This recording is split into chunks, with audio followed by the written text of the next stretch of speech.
Hello, once again, my lovies. Welcome to another episode of Babayaga Speaks. Now, it's been a while that I was not able to come on here and share my thoughts and my insights, but that was only because I'm going through processing internal conflicts and misalignment. But what I love about, journeys such as these is that it brings me back to who I really want to become. And one of them is becoming Baba Yaga's spellcaster and come on here and share and express with you guys. So today what I wanted to share with you is a definition, the contrasting um, terms possession and channeling. You see, when I was a kid, when I was younger, I used to watch horror movies, and some of them involves people being possessed by an evil spirit. And I was always afraid of that. I was afraid of the dark. I was afraid of, ghosts and dark entities.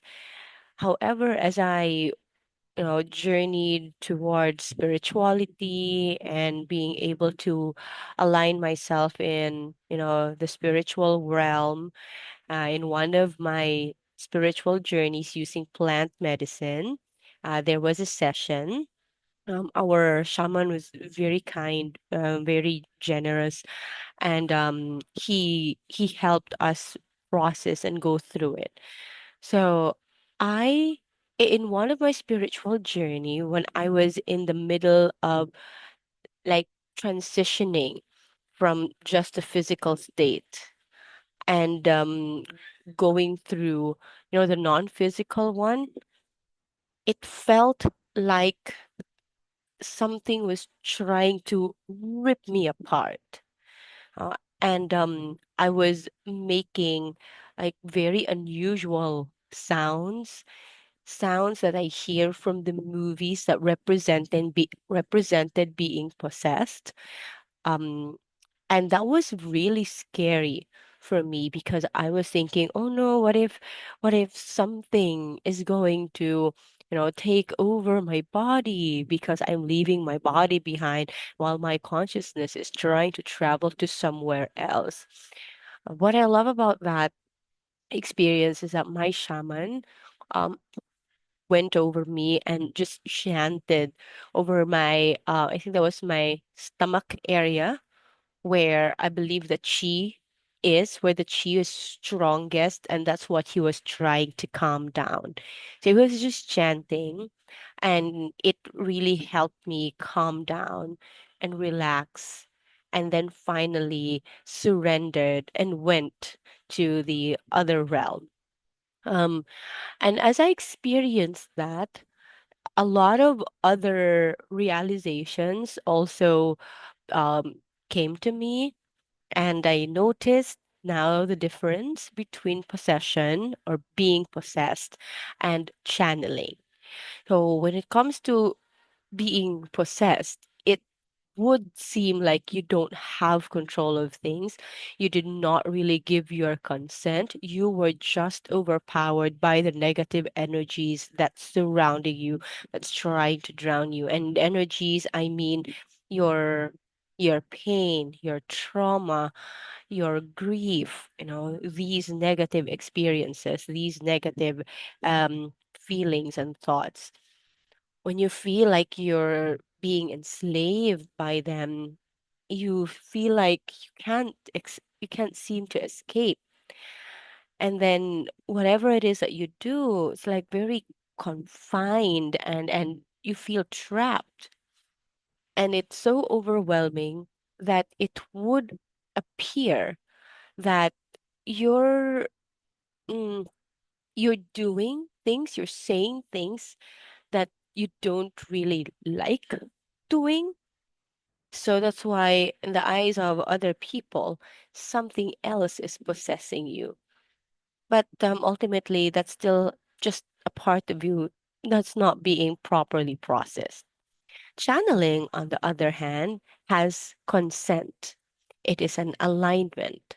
So a lot of times people who channel can, well, they receive mockery and judgment that they're cuckoos. You're not right in the head. But they are calm, they are composed, they have confidence on what they are talking about, on the life that they live. And channeling is just simply, for me at least, and there's so many ways to describe or to talk about it. But channeling is perhaps something similar like this one. I'm channeling what I perceive to be an alignment from my higher self, coming from a place of peace and calm, and coming from a place that is light and love. So, as I continue to explore, channeling, I also learn that when people are possessed, no, I respect exorcists. They are incredible. What they do, my goodness. Um, Keep doing what you do. We need that.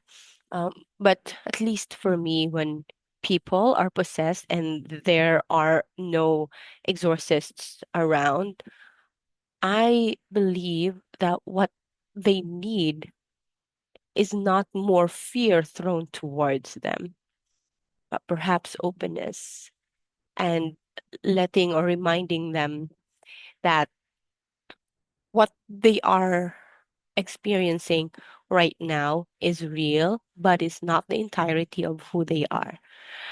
That's why there is a thing called we release the demon by loving the person unconditionally.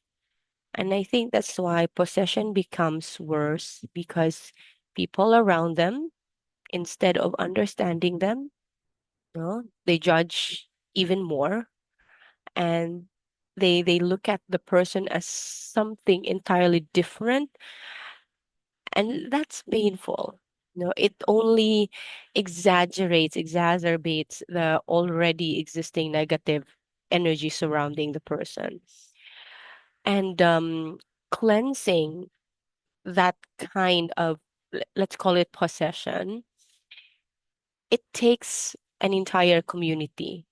Just because one person is possessed doesn't mean that the energy, the the heavy dark energy is not circling around that person's environment, or family, perhaps community, perhaps.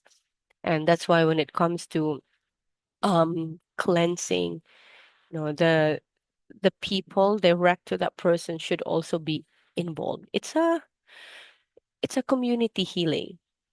Same goes with how I see people in rehab who are, you know, admitted because of substance abuse.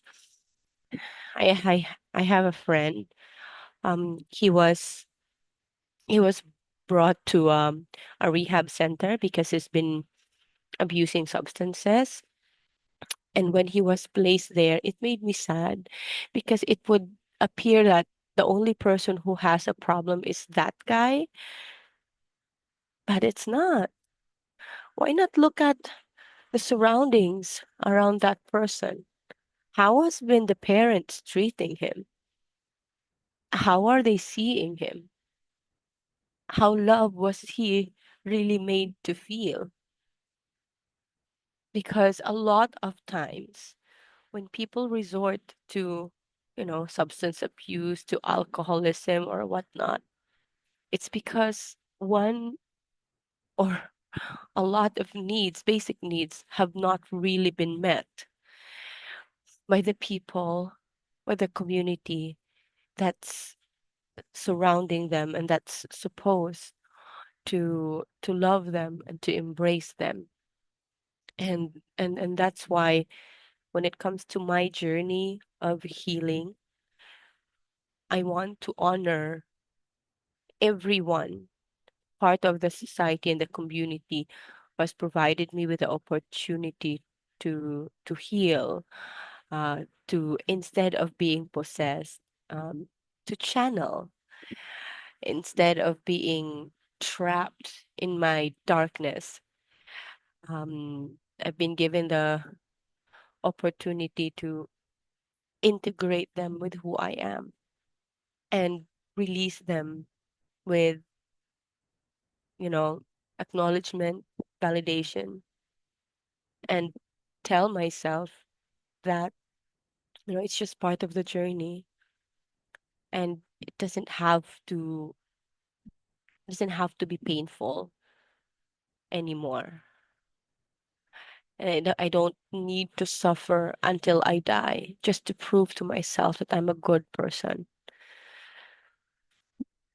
So I'm very thankful for the gift of being able to channel.